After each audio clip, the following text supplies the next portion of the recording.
அதிகாரம் 10.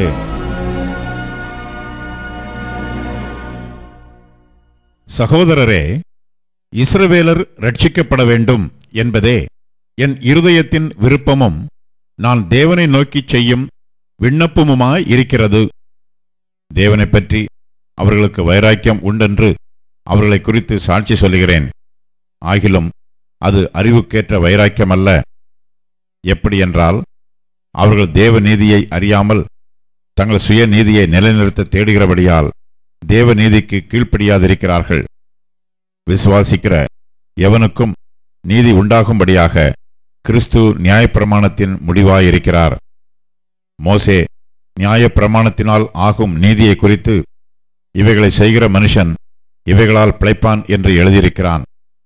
விசுவாசத்தினால் ஆகும் நீதியானது கிறிஸ்துவை இறங்கி வர பண்ணும்படி பரலோகத்துக்கு ஏறுகிறவன் யார்? அல்லது கிறிஸ்துவை மரித்தோரில் இருந்து ஏறி வர பண்ணும்படி பாதாளத்துக்கு இறங்குகிறவன் யார் என்று உன் உள்ளத்திலே சொல்லாதிருப்பாயாக என்று சொல்லுகிறதுமன்றி, இந்த வார்த்தை உனக்கு சமீபமாய் உன் வாயிலும் உன் இருதயத்திலும் இருக்கிறது என்றும் சொல்லுகிறது. இந்த வார்த்தை நாங்கள் பிரசங்கிக்கிற விசுவாசத்தின் வார்த்தையே. என்னவென்றால், கர்த்தராகிய இயேசுவை நீ உன் வாயினாலே அறிக்கையிட்டு தேவன் அவரை மரித்தோரிலிருந்து எழுப்பினார் என்று உன் இருதயத்திலே விசுவாசித்தால் ரட்சிக்கப்படுவாய். நீதி உண்டாக இருதயத்திலே விசுவாசிக்கப்படும், ரட்சிப்பு உண்டாக வாயினாலே அறிக்கை பண்ணப்படும்.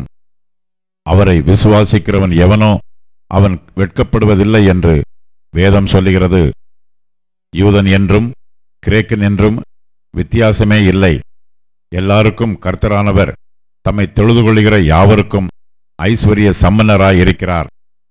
ஆதலால் கர்த்தருடைய நாமத்தை தொழுது கொள்ளுகிற எவனும் ரட்சிக்கப்படுவான். அவரை விசுவாசியாதவர்கள் எப்படி அவரை தொழுது கொள்வார்கள்?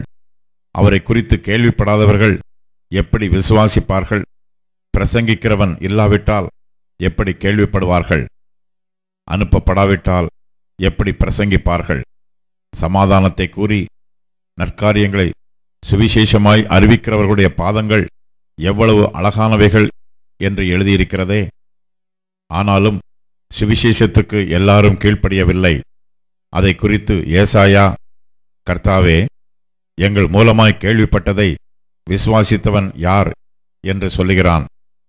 ஆதலால் விசுவாசம் கேள்வியினாலே வரும், கேள்வி தேவனுடைய வசனத்தினாலே வரும். இப்படி இருக்க அவர்கள் கேள்விப்படவில்லையா என்று கேட்கிறேன். கேள்விப்பட்டார்கள். அவைகளின் சத்தம் பூமி எங்கும், அவைகளின் வசனங்கள் பூச்சக்கரத்து கடைசி வரைக்கும் செல்லுகிறதே. இஸ்ரவேலர் அதை அறியவில்லையா என்று கேட்கிறேன். அறிந்தார்கள்.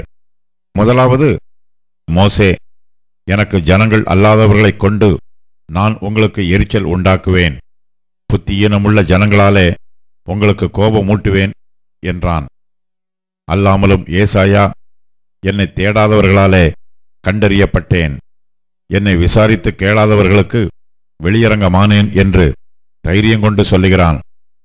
இஸ்ரவேலரை குறித்தோ கீழ்ப்படியாதவர்களும் எதிர்த்து பேசுகிறவர்களுமாய் இருக்கிற ஜனங்களிடத்திற்கு நாள் முழுவதும் என் கைகளை நீட்டினேன் என்று அவன் சொல்லியிருக்கிறான்.